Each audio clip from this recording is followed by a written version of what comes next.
Ako'y napakapalad at nakapag-aral ako sa magagandang eskwelahan. At sa buong buhay ko, mula nung nag-graduate ako, natutunan ko talaga yung pinag-aralan ko. Napakaswerte mo naman, sir. Napag-aral ka sa magagandang eskwelahan. Gamit ang pera ng taong bayan mula pa nung iyong ama. Ano nga po pala yung kurso mo, sir? Nalimutan ko eh. Ano nga yung degree na tinapos mo?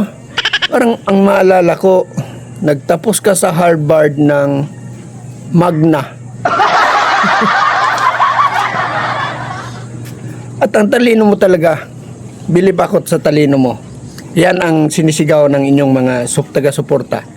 O payag na ano naman ako doon, sangayon naman ako, na matalino ka talaga. Dahil natutunan mo lahat ng mga galaw, ng mga sistema, kung paano gawin at ipa-implement ang inyong mga napag-aralan. Dahil magaling ang inyong profesor eh. Ayan, si Lupin III. Huwag kang gamol.